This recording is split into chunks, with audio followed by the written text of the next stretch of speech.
Hello, and welcome to Virtual Investor Conferences. My name is John Viglotti, and on behalf of OTC Markets, we're very pleased you joined us for our Small Cap Growth Conference. We'll start today with a live presentation from Eden Research. Please note you can submit questions in the box to the left of the slides for the presenters.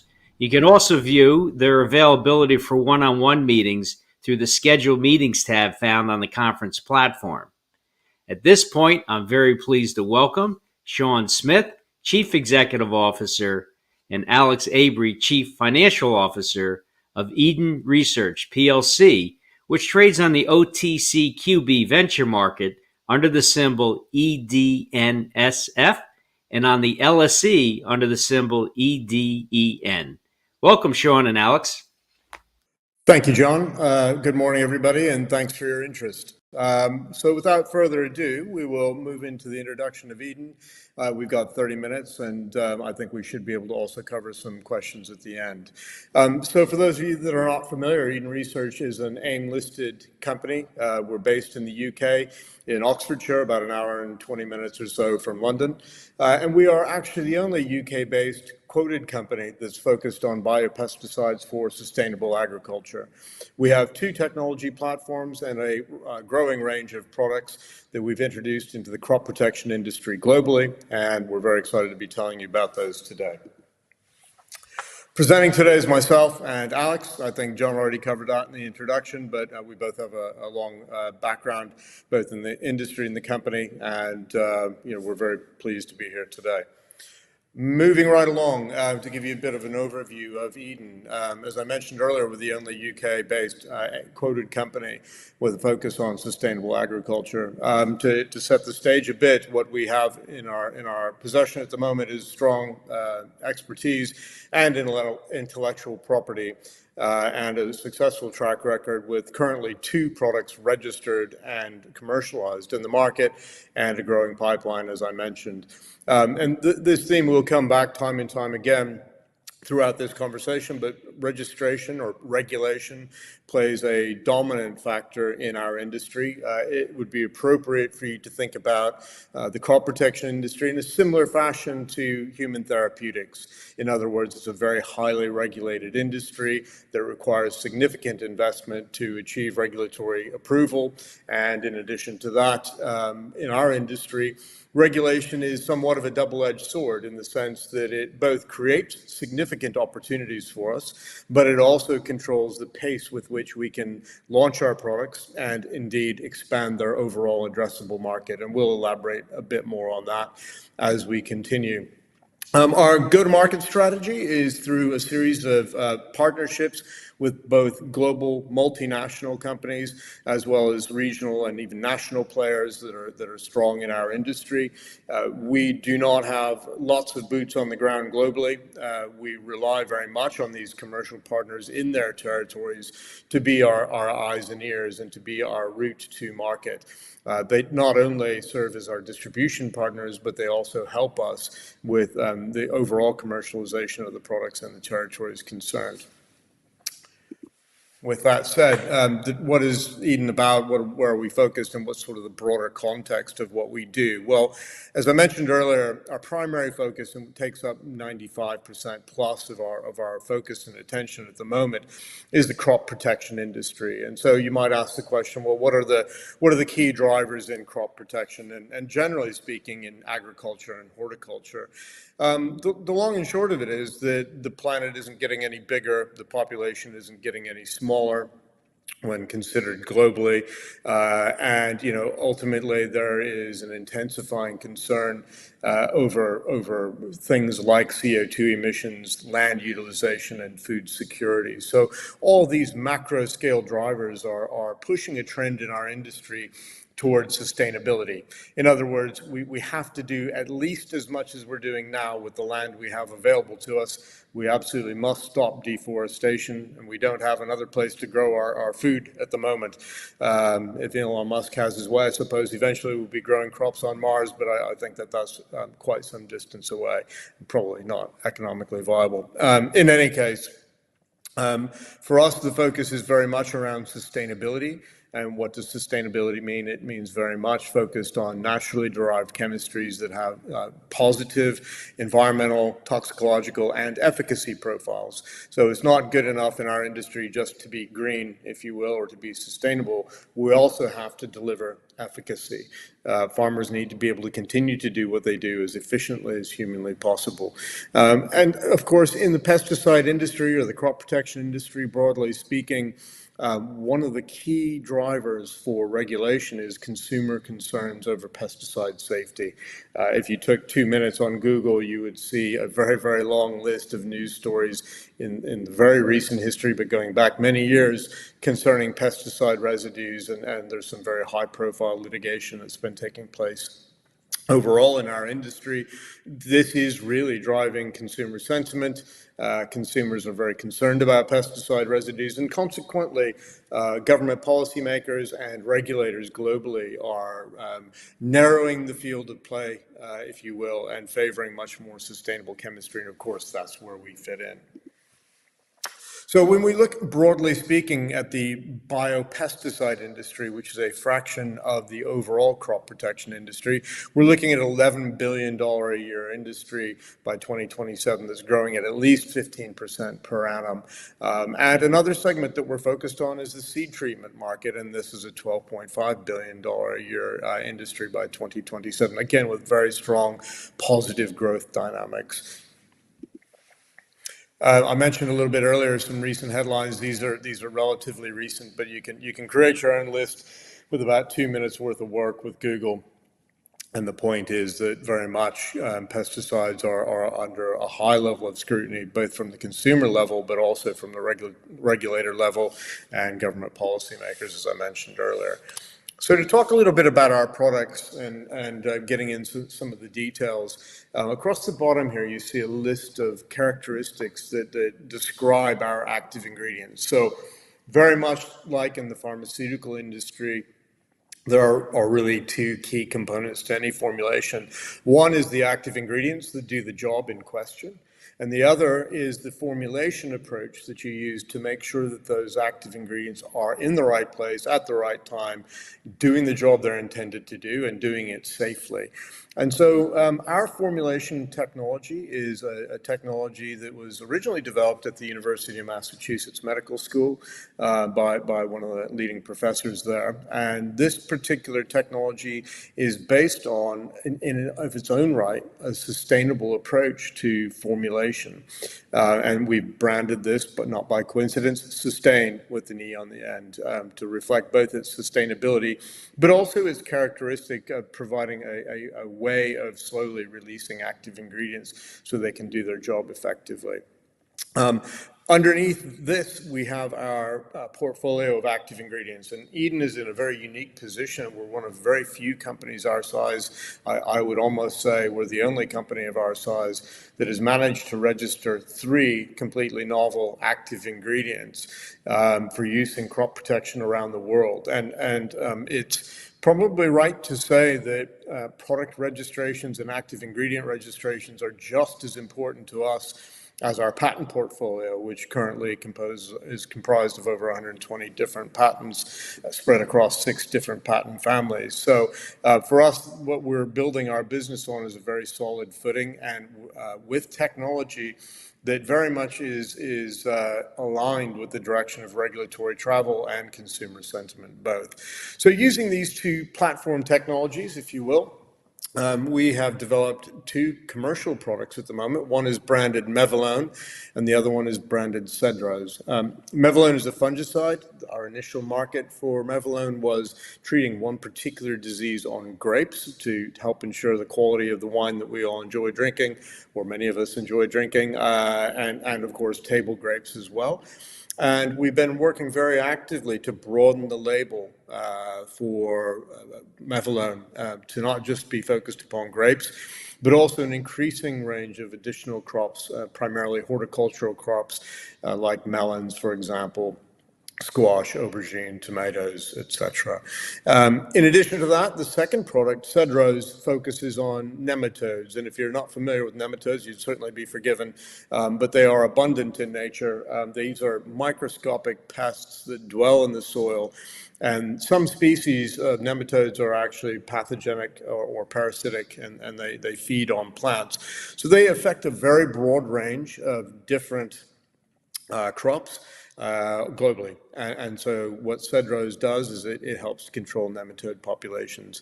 In addition to that, I'll skip to EcoVelex, which is our seed treatment product that we've announced several months ago. This is a product that's been developed in partnership with Corteva. And if you aren't familiar with Corteva, to set the context a bit, Corteva is the combined agri-science business of DuPont and Dow. So when DuPont and Dow merged, they formed Corteva. And Corteva is the world's largest agri-science pure play. So they're active all the way from seeds, all the way through to crop protection products and an increasing range of services. They are considered one of our industry leaders, and they are a U.S. company based just outside of Indianapolis. With them, we have developed EcoVelex, which is based on the same platform technologies. In other words, our plant-derived active ingredients and microencapsulation technology formulated to be applied to seeds to help give seeds the very best start in life. And we'll get into a little bit of detail later, but in the interest of time, we'll move along. Our fourth product is an entirely new product category, which is an insecticide yet to be named. We are approaching the stage at which we will begin seeking product registrations for that particular product. This targets a wide range of different pests, insect pests, across a huge range of different crops. So with that said, what are some of the characteristics of all of the products that we're developing, including all four that I just mentioned a moment ago? Well, you can see here the profile of the active ingredients means that they are, from an environmental, human health, and overall safety perspective, quite desirable products. In other words, they're based on plant-derived chemistry. They're free from pesticide residues. In other words, we have something called an MRL exemption, which means that we are not constrained by pesticide residue levels on the crops that we treat. And that's because of the very favorable nature of these active ingredients. They're also solvent-free, and because of the way they work, they are not prone to the acquisition of resistance by the organisms that we're targeting. So just like in human therapeutics, resistance of the target organisms is a major consideration in crop protection, particularly for conventional chemistry. And again, the mode of action for our products is such that we're not susceptible to that.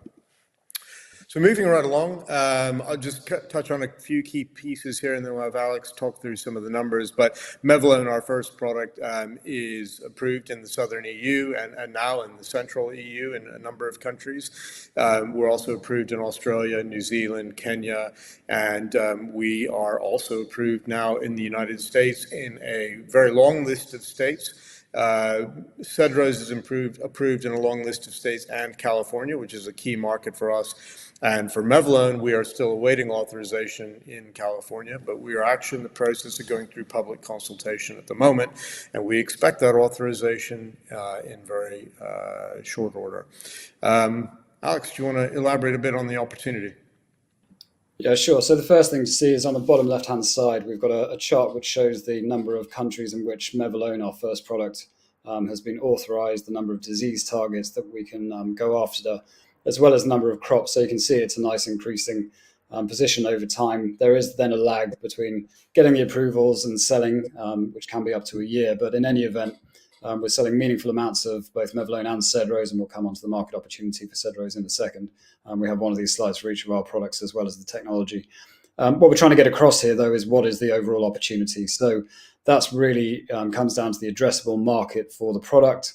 You can see on the left-hand side, you have three columns which pertain to the current positions. So southern EU, rest of the world, which in this case covers Kenya in particular, and then the US, which is in red because we've only just received the approvals at EPA level, but also, as we've mentioned, California is coming up very shortly as well.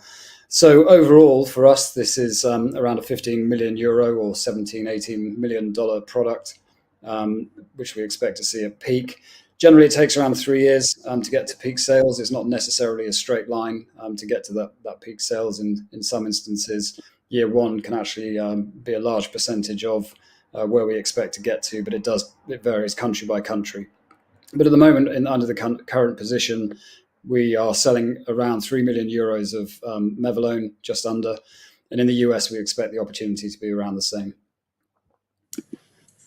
So if we look at Cedros now, the nematicide, again, it's been approved in a number of countries, southern and central EU, on high-value crops. Again, we've now got approval in the US as well, including California already. We expect sales growth to be strong this year, and we've made submissions in conjunction with our partner, Eastman Chemical, around various other additional key markets around the world. So in terms of the opportunity, very similar to Mevalone, actually, in the EU, around a €2 million, so $2.5 million opportunity. And then in the US, really quite significant one for us, so just under €6 million or around $7 million. And then with Ecovelix, this is the bird repellent product that Sean was talking about that we've developed in partnership with Corteva. This one's slightly different in that because of the incumbent product, and there's only one incumbent product in the EU which is currently being used as a bird repellent. This means, and that product is under severe regulatory pressure to be phased out or removed from the market. So for this, for us, this is a really nice opportunity. It means that we expect to get to peak sales in quite short order. We have Corteva chomping at the bit, as well as we are, to get this product into the market. And we see this in the EU alone as being just under €4 million at peak opportunity. But overall, globally, we can see it into the sort of $35 to $40 million range. And the margin on this product is really quite healthy as well. So we're very excited to be getting this into the market as soon as possible. And then if we move on to, well, I'll go back to you, Sean. Yeah, why don't we do it that way? So we talked a little bit about seed treatments, and to put it in the context of the opportunity that Alex was just describing, it might be useful for people to see some of the effects that seed treatments have, and then ultimately it kind of helps understand the urgency behind developing a product that is a sustainable and effective alternative to the incumbent products that are available in the market currently in Europe and also the US. So a seed treatment, the long and short of it is, it's a coating that's applied to seed that's intended to deliver a range of different benefits with the overall intent of ensuring that the seed both germinates but also has a very healthy start in life. So these coatings can contain, they're very complex mixtures. They contain things like nutrition products, plant growth regulators. They can contain insecticides, fungicides, nematicides, and in fact, as it turns out, repellents for certain pests, including birds. The impact of not having a bird repellent seed treatment applied when there is a lot of bird pressure can be seen in this photograph with the white outlined rectangle. This was taken earlier this year in southern Germany. These are test plots that are being run side by side. And the test plot that's outlined, where you don't see very many seedlings at all, is a test plot where we removed the bird repellent from the seed treatment. So side by side, we're looking at different concentrations and different competitive products and looking at how we perform. And in the area with very few, we just simply removed the bird repellent. And in this instance, there was some very severe bird pressure. And you can see, instead of a farmer losing 10, 20, 30% of his crop, in this particular instance, if this was a commercial crop, they would have lost very, very close to 100%. And you can imagine the economic impact that has on growers. It's important to note that seeds are one of a farmer's most expensive inputs. And so when they plant 100 seeds in the ground, they're very much looking for 100 seeds to come up. And anything that affects that affects their bottom line very severely. So you can see here also some of the major players that are participating in this field. These are companies that sell seed and or seed treatments, and you can see that we're partnered with one of the majors. Alex, do you want to talk through Sustain briefly? Sure. So this is using the microencapsulation technology branded as Sustain. You'll notice that we don't have numbers here. It's a difficult one to evaluate at the moment. We do actually have a couple of ongoing projects with some of the larger players in our industry, which they are trying to use Sustain instead of their current polymer-based formulation techniques and technologies that they use in their existing products. So this is a really big opportunity for us. Some of the products that they are selling at the moment, which contain polymers, which are problematic from a regulatory point of view, certainly in the EU, but ultimately in the US as well going forward, they sell in the hundreds of millions of dollars. So if we can provide partners with a sustainable solution by replacing those polymer-based encapsulation technologies with our own, then really the opportunity is unlimited. But we shall see. As I mentioned, we've got a couple of product projects underway already, and they're moving forward very nicely. But this is becoming more and more of interest to potential partners, and not just in the ag chem industry either. And then in the insecticide opportunities, so this again is the latest product that we have. We have undertaken a large amount of field trials ourselves. This year, we have partners, potential commercial partners, undertaking their own trials in excess of 140 in total, spread across the various potential partners. So we hope and expect by the end of this year to have all the results from those various trials that have been undertaken, and early indications are positive. And we will then move into commercial negotiations with those potential partners, and we would look to do distribution agreements with some or maybe one or all of those potential partners.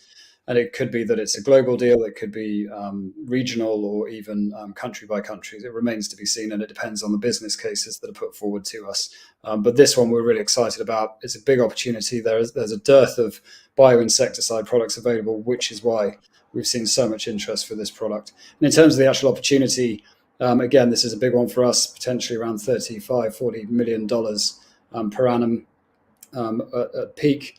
You can see that the EU and the US are similar sized opportunities, but those alone are significant to us.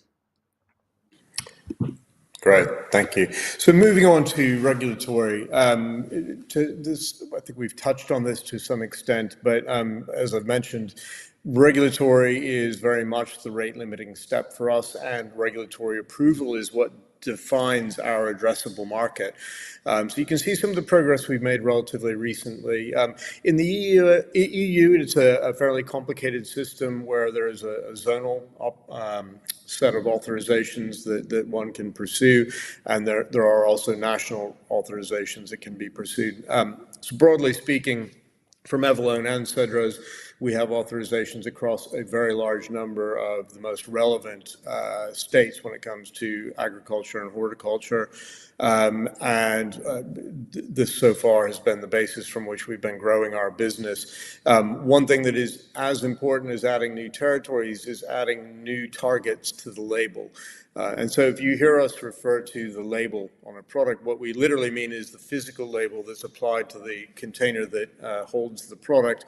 And that label tells the farmer what they can and cannot do with the product, how to use it, what safety precautions to use, etc. But it absolutely legally defines what that product can be used for. And that means at the crop level and also at the disease or pest level. So it is most typical that what happens in the EU in particular, but globally, this is generally true. If one has authorization for one disease on one crop, that does not mean you automatically have authorization for other crops as well. So you have to pursue regulatory approval for each additional crop that you add. In some cases, that's easier than it is in others. So for example, if they're minor crops or minor uses, the regulatory approval tends to be a little bit easier once you've secured your first authorization. And for major crops, it's a more lengthy process. In the US, there is no requirement for efficacy data at a national level, but at a state level, certain states, in particular California, require us to prove that the product works. And that is also absolutely the case in the EU, where we are required to submit 2 years or 2 seasons of robust data, efficacy data, proving that the product works. So the EU takes a less, I'll say a more formalistic approach to this. The US takes a more market-centered approach, with the exception of California, and this gives you some idea. Now, in the US, there are 2 levels of regulatory approval. First one has to have the EPA authorization for the national level, and then we need the right to sell in each individual state, and we've got a good long list of states that have granted their authorization authorization. As we've mentioned a few times, we're awaiting California approval for Mevalon right now, which we see as the largest market for our products in the US at the moment anyway. So talking a little bit about our commercial footprint, this is really our regulatory footprint. You'll see the growing list of countries in which we have regulatory authorization for one or both products, and that map has been slowly getting filled in as regulators make their decisions and their judgments. We expect to see that list continue to grow over the course of the next several years. And not only are we adding new countries, as I mentioned earlier, but new disease and crop targets as well. So in terms of the business, we've been working very hard to diversify our business. Over the course of the last 3.5 years, we've been successful in going to the capital markets in the UK to raise funds to support our ongoing growth. Those funds are generally deployed at securing new product developments, but also securing label extensions for our existing products. But we've also taken a change in how we're resourcing the team. And so if you rewind 4 years ago, there are only 4 of us working across the executive team as well as the commercial team. Now we're a team of nearly 20 people working across R&D, regulatory, commercial, production, supply chain, distribution, et cetera. And with that added resource, we've been really able to accelerate the pace of progress. And so we're pleased with the developments over the last 3.5 years, and we're very much focused on continuing that trend in the coming years. Positive outlook for growth. If one were to look at really what we're managing at the moment in terms of approved products and their labels, there's a lot more to go for. And this year, we're in the process of finalizing our R&D program for the coming years. And I'm happy to say that we're making the decision to focus on some new opportunities, both for existing products, but also for products that are under development as well. And to give you a really quick example of the impact that a label extension can actually have. Here, if we focus just on France, what's really important to note is that by just simply adding downy mildew, which is a different disease target to the label in France, along with another target, which is called powdery mildew. So at the moment on grapes, we have approval for botrytis, but by adding these 2 new disease targets, we grow the addressable market for Mevalon in France alone by tenfold. So this is when we talk about label expansions, you need to keep in mind that these are very significant opportunities. So in the interest of time, I think what would probably be best to do is to move ahead and move to the question and answer section. We've had a number of questions around regulatory approval. And so one of the questions asks, given that we have our 3 active ingredients and our microencapsulation technology approved already at the US EPA level, what do we think the process looks like going forward? And so just to focus on that a bit, the US EPA process for approval of any new product based on our already registered actives and formulation technology should take about, the formal process should take 18 months in total at the US EPA level. And then on the state level, depending upon the state, it can take anywhere from a month to several years. The process should, in theory, be much more rapid with our subsequent products on the basis that the active ingredients are known and that similar products from our portfolio are already allowed for alternative uses in these same states. So as the regulators become more familiar with the chemistry, they generally read across on certain aspects, but we still, in California, for example, need to prove that the product works. One question was, is the seed treatment product transferable to other seeds, and which ones, for example? We believe that it is. Now, in terms of regulatory, you still have to go back to the regulator and you have to submit 2 years worth of data to prove that the product works on those seeds. Also, importantly, you have to prove that the product is actually safe for the seed in question. This is one of the other areas that the regulators concern themselves with. So with that said, I'm aware that we're running out of time, so I thank you very much. If you would like to arrange a meeting with us, we are available for that, as was mentioned at the onset. And so do please feel free to take advantage, and we'd be very happy for your interest and to have the opportunity to speak one-on-one.